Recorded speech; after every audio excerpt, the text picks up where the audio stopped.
बात्या प्रभाव में दक्षिण ओडिशा रे वर्षा पवन आरंभ हो गलानी। यहां दृष्टि रखी केन्द्रापड़ा जिला प्रशासन पक्षर प्रकाश पाई तत्परता। राजनगर ब्लॉक रे मत्स्यजीवी मानू माइक जोगे सचेतन कराई राजनगर मत्स्य विभाग।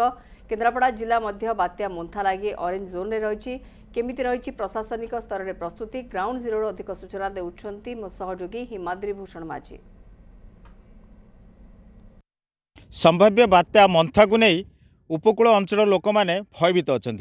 सरकार तरफ सतर्क करा जायछि जे कि उपकूल अंचल जो हूँ केन्द्रापड़ा जिला जो राजनगर अंचल अच्छी से अंचल में प्रबल प्रबल वर्षा हे और 60 ରୁ 70 किलोमीटर बेगर पवन बहिबार संभावना अच्छी। तेज ताकू नहीं किभଳି भाव में ये अंचल जो मत्स्यजीवी मैंने अच्छा केते तत्पर अच्छा केते सजग अच्छा आसतु कथा आज्ञा आप कहे जो मंथा आसूची बंगोपसागर अशांत आज्ञा ये मंथा को नहीं आम बहुत चिंतित भयभीत अच्छु।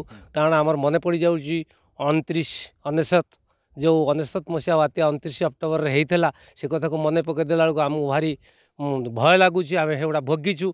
आज आम ग्रामर आम जीपीर ब्राह्मण साई जीपीर जो 145 खंड डंगा अच्छी एवं सुरक्षित कूल अच्छी से माछ मारे बारण कराई। मत्स्य अधिकारी मैंने बारण कर सजग रही डंगा जाल को सुरक्षित भाव में रखीचु।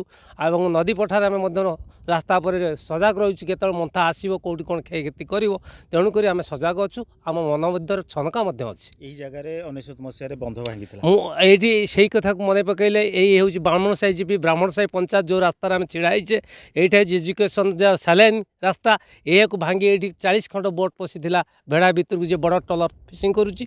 सेपटे कोइलपुर पंचायत जे कि नदी सेपटे से राजनगर ब्लॉक से भांगिक 153 खंड बोट पशिला यही जगार नदी पठार पड़े ताकू टल आ द्वारा टणागला जेसीबी द्वारा टणा जा नदी की छड़ागला।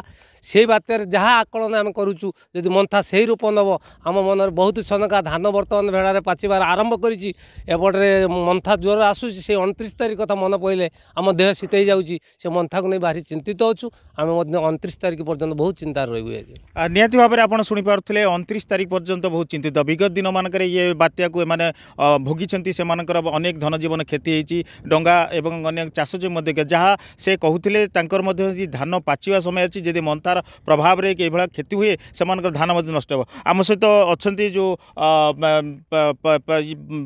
विभाग अधिकारी मैंने अच्छा आसतु आम सहित कथा आज्ञा कौन कहे आसुवा बात्या मंथा को लेकिन आम ये ऑल एफएलसी आम पूरा अलर्टेड अच्छु। 24/7 आम प्रत्येक जो 3टा एफएलसी अच्छी समस्ते से प्रेजेंट भी अच्छा।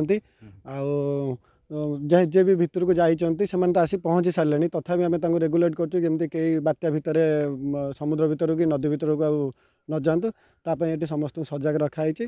आम भी सब एफएलसी समस्त प्रेजेंट भी अच्छे।